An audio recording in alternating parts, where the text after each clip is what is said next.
Hey, in this lesson, we're going to start off with fluids about the buoyant force. How do we go about figuring out where does it come from once we have an object in there? And then for AP Physics 1, this is the first new force we're introducing in our last unit here. All right, so now we're going to start with fluids, all right, the last unit in AP Physics 1. And the whole idea is that fluids, like if you're submerged in water, it's made up of tiny molecules, right? You should have learned that in a chemistry class, made of little molecules in there, and they're moving around and bouncing. And because they're always moving around and hitting, they bounce off. And we know now that if they bounce and change directions, that there must have been a force. So when the water molecule hits your hand, like if you put your hand in the water, molecule water will hit the hand, bounce off. That means a force was exerted on that molecule, right, by your hand, because that's how it changed directions, changed velocity. So at the same time, by Newton's third law, it's also got to put a force on your hand. And the sum of all of those forces we call the buoyant force. So let's talk about like kind of where this comes from, and we from our own physics principles right now. So let's consider you have a cup of water here. Okay, so there's a cup of water and it's full. And we're going to assume that the water is not, like it's very still, right? The water's just sitting, there's a glass of water just sitting right there. Now, I want you to consider an imaginary cube of water in here, like a chunk of water, just a subsection of this glass of water. We're going to talk about this little cube of water here. And again, assuming it's pretty still, and this cube of water isn't really moving. It technically is moving and all around, but let's, for the purposes of this argument, let's say it's just sitting there like that. And it's just not going up, not going down, because the water is just sitting still. So let's draw a free body diagram on it, right? So we're going to have gravity on this thing. And now it's surrounded by all this other water, right? All this other water that's hitting it and things like that. But overall, this cube of water isn't moving. The acceleration is 0 for that cube of water, which means there has to be something that fights against gravity. Otherwise this cube of water would just sink to the bottom, right? You might think like, well, wouldn't another one come up? But again, like there's no more water or anything like that. The glass of water is just there. The water is very still. So this water is just hanging out here and it's like floating as far as you can tell. So what we say is there's some other force and we call this the buoyant force. Now this buoyant force matches, or it comes from all the water molecules in here hitting it. And so they hit it from all sides, but the net result is that the buoyant force is upwards and it counteracts the gravity, and that's what keeps the acceleration 0.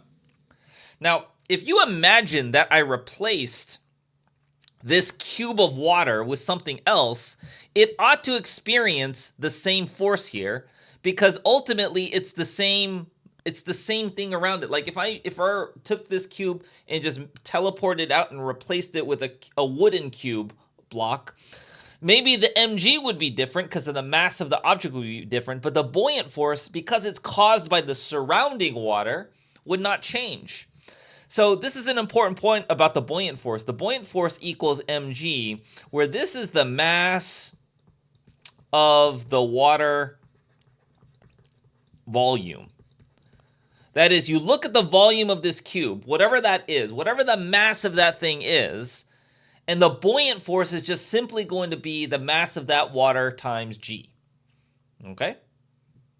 Hopefully you're with me so far, right? So buoyant force is a new force, points upwards, and it's equal to mg. Now, a lot of times, if we say rho is the density of the fluid, density of the water, or fluid, it doesn't have to be water, right? It can be any fluid.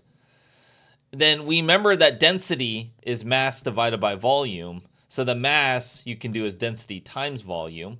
And so we can say the buoyant force instead is equal to rho vg, where again, let's specify what all of these are. This is the density of the fluid.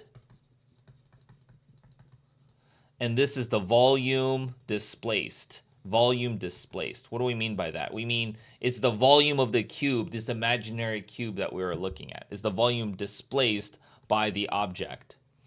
It's almost like if I were to replace that cube of water with an object, we're talking about that volume because we're talking about the volume or the mass of that equivalent water in that spot there.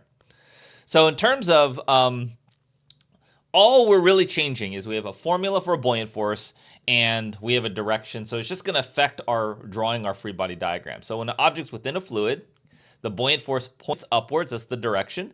The magnitude is rho times v, where rho is the density of the displaced fluid and v is the volume of the fluid that is displaced. So it's the volume of the object that's displaced. Now, that's important because sometimes objects aren't fully submerged. You can have an object that's like outside and partially submerged, right in here. And so in which case what we're talking about is the volume is the one that's actually in the water. Anything outside of the water or outside of the fluid doesn't count for that volume. That's why we say the volume is the fluid that is displaced, not necessarily the volume of the object, because it depends on whether that object is fully submerged or not.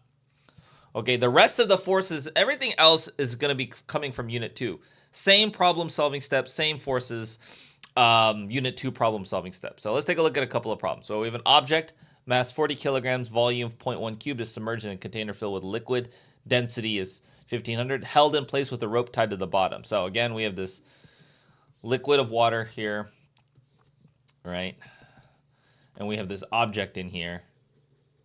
It has a rope tied to the bottom here, and we want to find the tension in the rope. So first, we're going to draw a free body diagram. Well, we have mg acting downwards.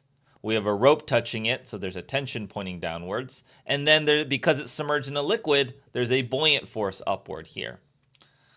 Now we want to identify the acceleration. Well, the acceleration is 0 because it's just hanging out there, held in place, right? So not moving, no velocity change or anything like that. So if we say up is positive, that means the buoyant force minus the tension minus mg, because they're pointing downward, is equal to 0. We're doing F net equals ma. And so the tension then is going to be the buoyant force minus mg. Right? Just move the tension over. Now, what's the buoyant force? Rho vg, and this is mg. Now, we have to be careful. Rho is the density we're displaced in, that we're in, 1500. V is the volume we've displaced. Now, we've completely submerged the object, so its volume is 0.1. And then we'll use g of 10. And then the mass of the object is 40. And g is 10, so this will be, what, 1,500 minus 400, or 1,100 newtons here. Okay, so just like that. Same thing, we're just adding a new force to our free body diagram, along with a calculation and a direction for that force. Otherwise, everything is pretty much just like we did it in Unit 2. Okay, 3 objects of identical mass attached to the string suspended in a large tank of liquid.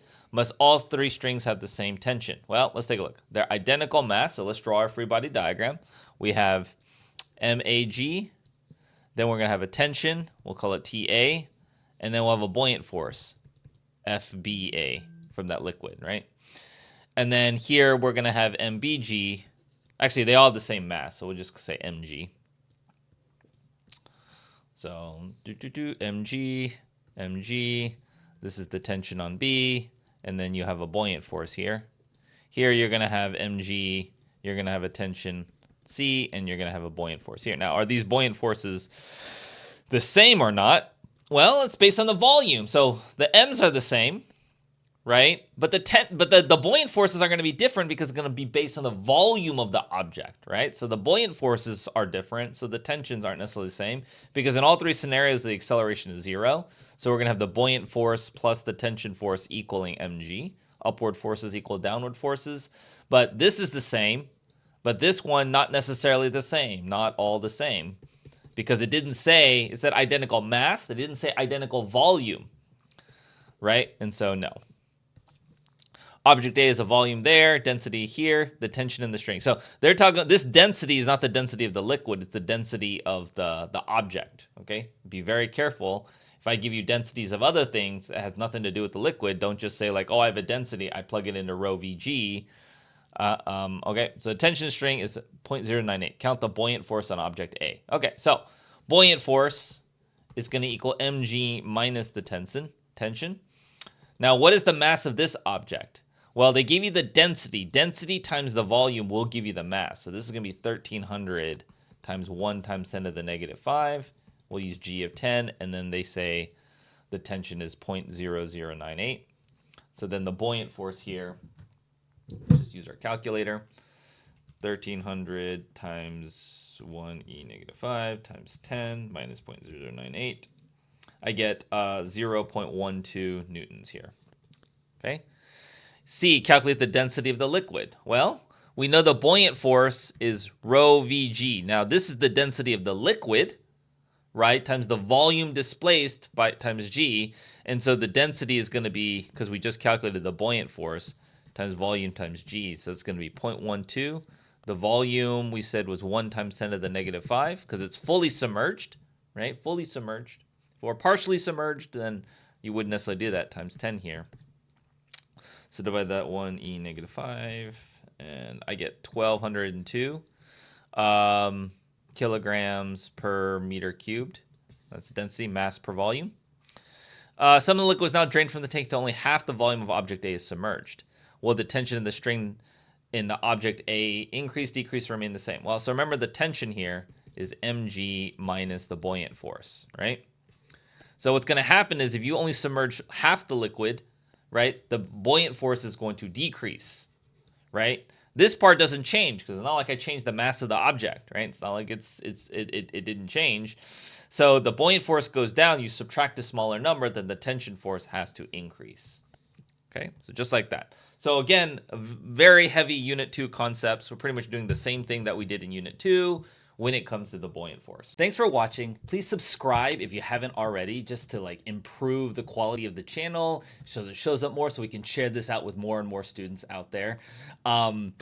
The other thing is if you do need extra help, if you're needing maybe some more practice questions, more guidance on multiple choice questions, we do have program options to help you practice. Also run office hours. I answer questions for students, things like that. A little bit more just structured guidance. If you feel like you're needing some of that, go ahead and click the description below. There will be a link that takes you to a website where you can see about how the different programs operate for all the AP Physics and AP Calculus programs we run.